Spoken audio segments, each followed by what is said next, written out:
match was the pre-show match with the women's tag team titles. And of course, Jade Bianca Cargill. Belair, Jade Cargill defeated Candice LeRae, Indy Hartwell.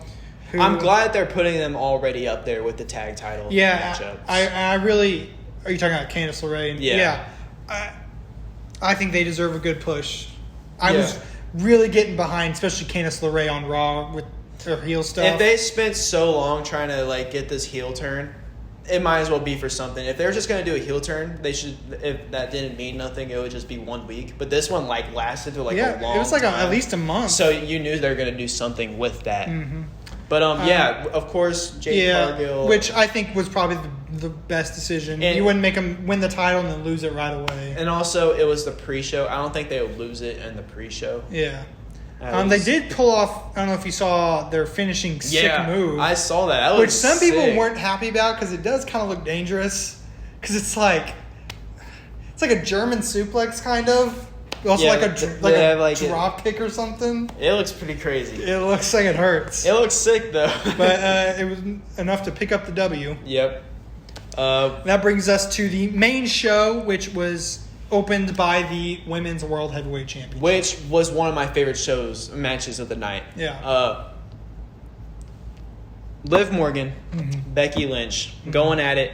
First of all, before anything crazy happens, great performance by the two. Both of them killing it. They were both killing it. The crowd was behind it. Yeah, Becky Lynch then at some point gets her armbar onto... And Liv's about to tap. Yeah, she was about to tap. And Dominic thought it would be a good time to come help Becky Lynch at that time, which she didn't need the help. She was about to tap. Becky Lynch had it in hand. And Becky Lynch lets her go, and she's like, I got this, Get out of here. It gives Liv a chance to recover from that. And then Dominic gets a chair, gives it to Becky. One-armed Dominic. His arm's in a sling. Yeah. Got the other with a chair, throws it in the ring, then goes to distract the ref. Wanting Becky to hit her with the chair. But Becky was like, no, I'm not doing this. I don't need it. Liv DDTs her onto the chair and then does her Oblivion. And wins the match. Dominic was not happy. Becky was sitting in the ring like this. She was talking crap to Dominic right in front of her. Because, ladies and gentlemen, we have a new women's We have a new champion. Liv Morgan. Liv Morgan just sitting Speaking of people not happy, Corey Grave was not happy with Dominic. Corey was like, I usually stand behind this kid, but that was plain stupid. That was stupid. My favorite part about all of that was the announcers getting so mad at Dominic. They're like, Dominic, what are you doing? You're stupid. You're an idiot. It was probably the best part of that. And then we see later on that Becky Lynch is basically yelling at Dominic backstage. Yeah.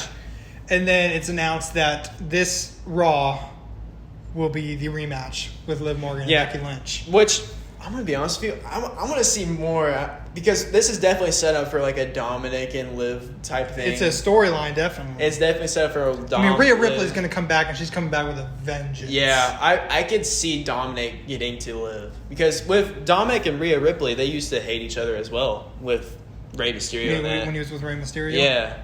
And then Dominic went to her after a bit. I feel like the same thing's going to happen, He's either the Judgment Day is going to betray Damian Priest, which is I think Judgment Day will leave Damian Priest, have Liv Morgan, Damian Priest, Rhea Ripley versus either Finn or Dominic, and probably Liv Dom. Morgan. I think it would make sense more Dom. Yeah, this is the first time I've heard you with this theory, and that's actually not a bad theory right there. And there's also this thing that was going on. I think it was Raw. We see Liv Morgan. So, in the beginning of the show, we, see, people outside, with suitcases and stuff. We see Liv Morgan come out of the car, usual. But later, we see Finn Balor come out of the same car in the parking lot. So, it's either her or maybe Finn. I don't know. Oh. But I think Dominic Mysterio would be cooler. Because that would add more vengeance too.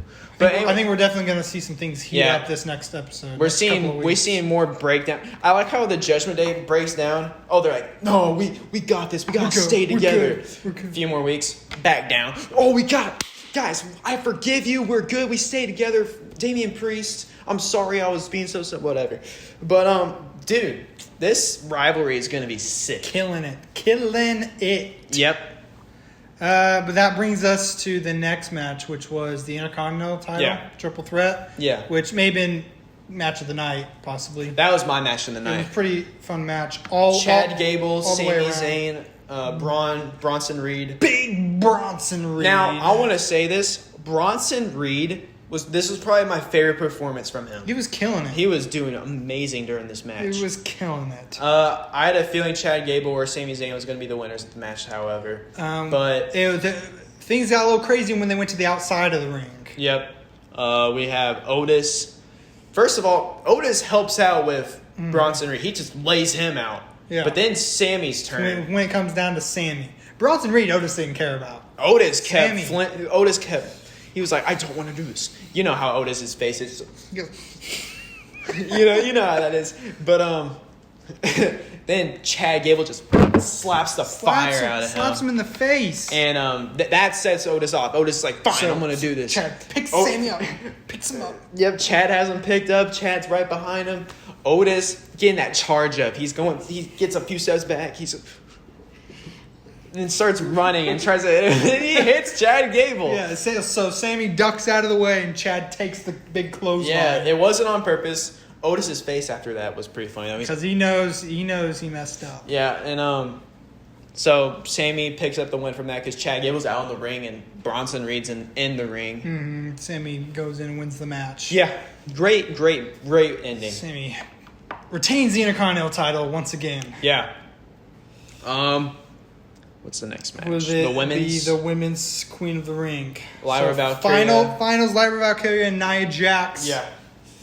Winner of the match? Nia Jax. It's Nia Jax. Nia Jax picks up the big I W. had a feeling she was going to win this. Maybe quite possibly the biggest win of her career. And I forgot to mention, it was announced that the winners of the King and Queen of the Ring would receive title matches at SummerSlam. Yeah. So Nia Jax looking like... Maybe Nia Jax and Bayley at SummerSlam. We're going to see Gunther with Damian Priest. Whoever the World Heavyweight Championship is at the time. Which is surprising because... It's interesting to think about. With that being said, like with them releasing that, you think Finn Balor would be the one that would win this because him and Damian Priest for the championship at SummerSlam, that would be a cool match. But no, we're going to see Gunther. It's going to be Gunther. And I don't know... I don't know if Damian will... Damian Priest? I don't think it'll be Damian by then. I think it'll be someone else with the championship. So here's what I'm thinking. I think Dragunov. That'd be cool. I'm thinking maybe... Because we know we're going to get... At Clash at the Castle, Damian Priest versus Drew McIntyre. Yeah.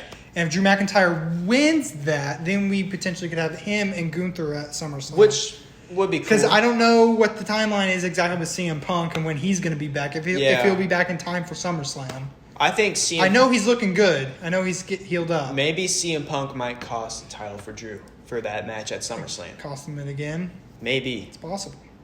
But I can't wait to see what they do to CM Punk. Whenever he's finally healed, we get to actually see him in matches on Raw. Mm-hmm. You know, maybe we can see stuff from Seth Rollins. I don't know.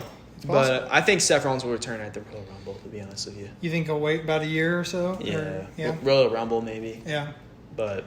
it was also, I think it's important to announce that in 2026, SummerSlam is going 2 nights. That's right. Saturday and Sunday, which is a big deal. Because previously it was only Mania that was going on. And we're on 2024. What's going to come for there? What's going to come for 2025? We'll see. We don't know. We'll see. But yes, Nia Jax picks up the W. Triple H crowns Nia Jax as the new Queen of the Ring. Yep. Then we get the King of the Ring finals. It is Gunther versus Randy Orton. And the crowd was singing his song all night. Now, I do want to say, Randy Orton got played a little Controversial finish. Controversial finish. His shoulder was up clear as day. Clear as day it was up. The ref is on the side that the shoulder is up. There's no reason the ref shouldn't have seen it. The ref knew how it was going to end, and he knew that he had to count it there. The shoulder I was sitting here thinking, is this a new member of the Judgment Day? Is the ref the new member? But, dude, the fact that he kicked out of the RKO as well. Yeah, Gunther's a monster. They're really treating Randy Orton a little poorly. Yeah, right there. but I am glad Gunther won. I think at the end of the day, he was the best decision. Yeah, he was definitely should have been the winner. Still think it should have been him versus LA Knight, and I would have even been fine with LA Knight losing. We called it whenever the tournament was even announced. When it was we were like, Gunther's winning this. Yeah. As soon as Gunther said, I'm in the tournament, we're like, he's winning. Yeah. There's no reason he shouldn't. Yeah, win. Definitely. But after that, we have the Cody main event Rhodes and Logan Paul. Undisputed WWE Championship. I do want to say, we all knew who was going to win this. Yeah. But it was still a great match. Still a great match. You know, we had the ring announcer. Did you see when Logan Paul and Michael Cole were getting at it, and Corey Graves had to like hold Logan Paul back? Logan Paul's like, "I'll decapitate you." Yeah. We have the special guest ring announcer for that match as well. Yeah, I don't know how to pronounce his name. We don't know how to pronounce his name. We're regular wrestling But hey, fans. He was cool. He did a good job. He did a great job. We get to see more of him. Got to see. Yeah, that wasn't the last we saw of him. The referee got like splashed on in the corner, and he's just on the floor. Just, first of all, Logan Paul low blows Cody, and then Cody should have won. Yeah, the and vertebrae previously he had breaker. already brought out the brass knuckles because of his entourage guy in the crowd. Yeah, and he had seemed to be targeting Cody Rhodes' ribs throughout the match. Yeah, and he'd even got a shot with the brass knuckles on the ribs. Yeah, but anyways, with that being said, he was getting ready for the brass knuckles. Yeah, he's got the knockout blow. This would have been it for Cody. Yep, but the ring announcer that was from Saudi Arabia stripped it right out of his hands. Yeah, and he was aggressive with it. Yeah, he was like, mm-mm. He was like, no.